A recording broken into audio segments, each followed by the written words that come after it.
I've looked at over thousands of deals across South Africa, and there's one pattern that I noticed, one type of property that consistently makes me money. In this video, I'll be showing you guys the only type of properties I buy in South Africa. With that said, not everyone will resonate with this strategy, and that's totally okay. You should do what works for your specific situation.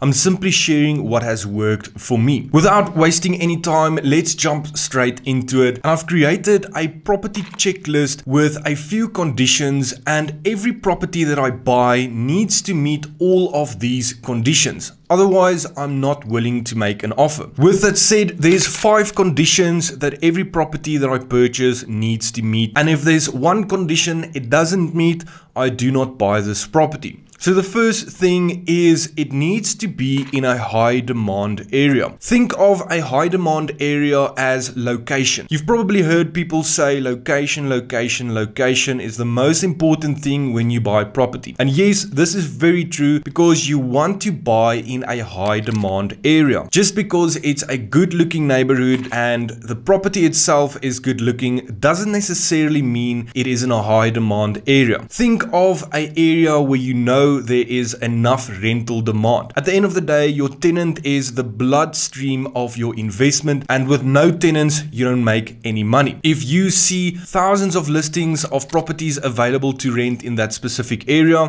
it's not necessarily a good sign, because it means there's an oversupply and not enough demand. You'll quickly be able to spot properties with high demand if you see that there's not a lot of rental units available. The advantage you have over someone like me is, if you live in PE, you know the market better than I do, because I don't live in PE. So start in the areas that you actually know, maybe where you grew up or where you lived before. It doesn't help you try to figure out the Bloemfontein market if you live in Joburg, for example. So start with that. So once we check this, we'll move on to the next one, which is exit strategy. An exit strategy is a backup plan or a way to protect yourself if something had to happen with your income or your specific deal or whatever it might be. We cannot predict what is going to happen in the future, so it's always a good idea to have a backup plan. There's one of 2 exit strategies that I look at, and the first one is going to be selling your property, or the second one is going to be repurposing your property for a different strategy. So we'll start with the first one, selling your property. This is going to be the best way to completely get rid of your deal,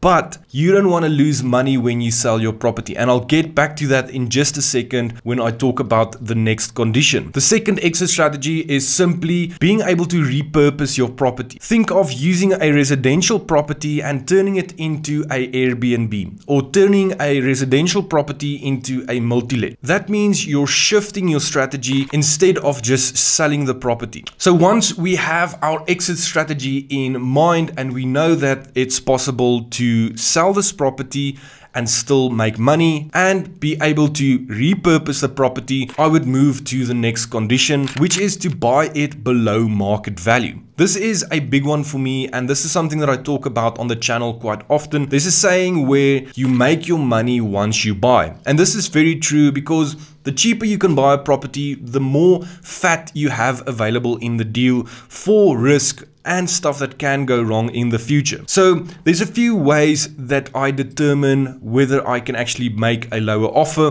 what the property is actually worth, and whether I'm actually buying it at below market value. The first thing I do is to simply check the valuation on the rates and taxes from your municipality. This, however, is normally quite outdated and not so accurate, but I'll show you why I look at this. So in this example, this property value is 490,000 Rand. I do not stop there. What I do next is to draw a TPN report on the property, which shows me an estimated value, a market low, and a market high. I preferably want to buy a property below its market low.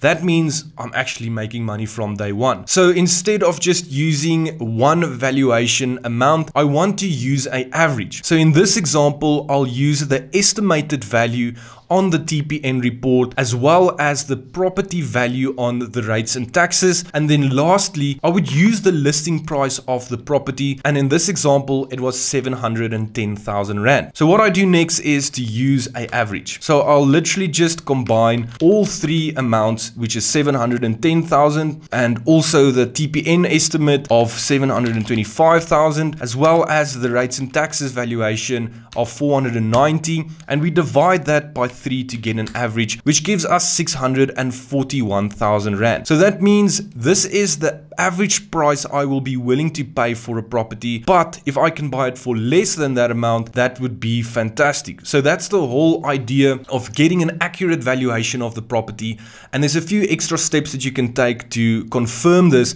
but this is a good starting point. So again, if I have a property that I can buy below market value, it supports my previous condition where if I had to sell the property, I won't lose money. So normally what I do is to simply make a note and say I would be willing to pay 620,000 Rand for this specific property. So the next condition is forced equity. Forced equity is like renovating a property. Think of adding value to an existing property to increase the available equity amount. So I normally buy properties that don't look very good, spend a few thousand Rand, do basic renovations and upgrades to add value. Think of things like tiling, painting, or upgrading kitchen cabinets, light fixtures, small changes that makes the property appeal to a wider target market. So once we know there's a possibility for forced equity, we can move on to the last item.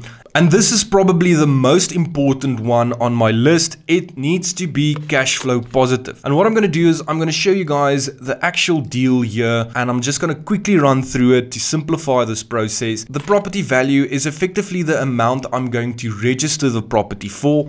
I always refinance my cash flow positive properties. Let me know if you guys want to find out more about this. I actually have a YouTube membership where I do live case studies with actual students that pay me for my time, and I help them to achieve exactly what I'm showing you guys here. You can literally choose the case studies and live deals membership option to see exclusive videos that is not shared to the public. With that said, property value is 800, purchase value is 620, the rental income is going to be 18,400 for this property. It's 4 students of 4,600 Rand each. The bond is going to be 5.6, levies 1.4, rates and taxes around 1,000 Rand. Commission is 10% of the income of 1,840 Rand. Cleaning services, water and electricity, Wi-Fi, as well as shuttle services for every student. That brings us to the total expense of 13,272 Rand, and it has a monthly operating expense ratio of 72%. I always say if this is below 80, you're going to make money. Then it brings me to the monthly cash flow of 5,000 Rand. Although this is not the entire amount you'll receive, because we need to account for 2 months vacancy in this deal, and this gives me this monthly cash flow of 2,609 Rand. And yes, this is not get rich quick money, but imagine you repeat this over and over again. If we look at the return on investment after accounting for things like drywall, repairs, sundries, painting, a stove, it brings us to a total return on investment of 27, almost 28%, and we have to spend around 112,000 Rand. So if this deal gives me a positive cash flow amount with a good return on investment, that means my checklist is complete. So at the end of the day, it's not as easy to find these deals, unfortunately, and they're not always readily available because good deals is hard to find. With that said, I hope this video was beneficial in at least 1 or 2 ways. If it helped you, please consider liking this video, subscribe if you're new to the channel, and check out my real estate playlist if you want to learn more about property.